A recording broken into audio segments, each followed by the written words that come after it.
70 के दशक का शो कंप्यूटिंग उपकरणों के आयात के प्रस्तावित लाइसेंसिंग से भारत की विश्वसनीयता पर दाग लगता है।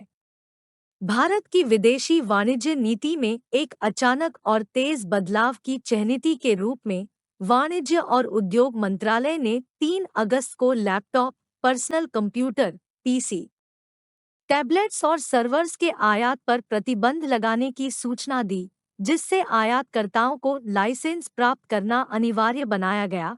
ये प्रतिबंध तुरंत प्रभाव में आने वाले थे, जिनसे पूरे आपूर्ति श्रृंखला, शिपमेंट ट्रांजिट में शिपमेंट समेत को हिलकर डर लग गया और महत्वपूर्ण त्योहारी मौसम के आगे खाली होने और मूल्य वृद्धियों की आशंकाओं की चिंता को भी उत्तेजित किया। सरकार ने इसे सुरक्षा संबंधित चिंताओं के प्रमुखकरण के रूप में प्रस्तुत किया। आयातित उपकरणों का उपयोग निगरानी के लिए किया जा सकता है, ठीक वैसे ही जैसे मोबाइल फोनों में स्पाईवेयर हो सकता है। यह भी एक बहुत ही कुंडली तरीके से भारत में आईटी हार्डवेयर निर्माताओं को उत्तोलन के लिए था कि वे भारत में उत्पादन संबंधित प्रोत्साहन योजना के तहत निर्माण आधार स्थापित करें, जिसमें कुछ लोग नहीं मिले, लेकिन जटिल पीसी कंपोनेंट मूल्य श्रृंखलाएं रातों रात नहीं उत्पन्न हो सकती हैं। और चिंताएं भी उठी कि इससे भारत की सॉफ्टवेयर और आईटी सक्षम सेवा निर्यात क्षमता पर कैसा असर पड़ेगा।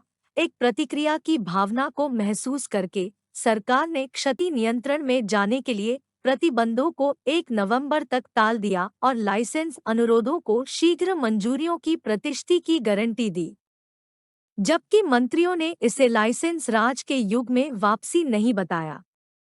यदि ऐसा हो कि आयात लाइसेंस मिनटों में जारी किए जाएंगे, जैसा कि सूचित होता है, तो पूरी प्रदर्शनी भारतीय आईटी उद्योग के प्रारंभिक दिनों की एक स्मृति है, जो 1970 और 1980 के दशकों में धीरे धीरे मुक्त हो गया था।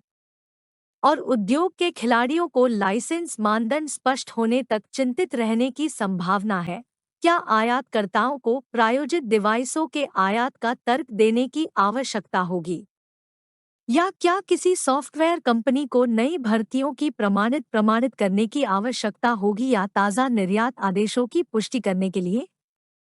यदि पीसी और टैबलेट के आयात, जिनमें 2022 से 23 में करीब 28% की गिरावट हुई थी और 5.3 अरब डॉलर की थी, सुरक्षा की आशंका कर रहे हैं, क्योंकि इनमें से कई चीन से आते हैं, तो सरकार को शिपमेंट सत्यापन के लिए परीक्षण मानकों का आदेश देना संभव है।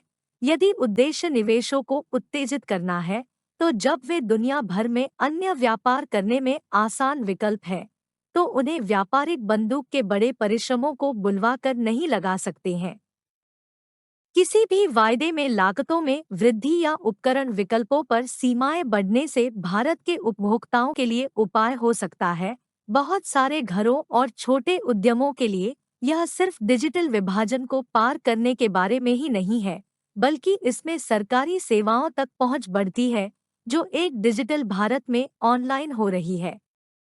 कुछ हाल ही की नीति खिलौने, जैसे कि गेमिंग दावों पर 28% जीएसटी, नियमित पेट्रोल प्रोडक्ट्स की कीमतों में थमाना, इस विकास से निवेशकों के लिए एक अशुभ प्रतिबिंब बना देते हैं।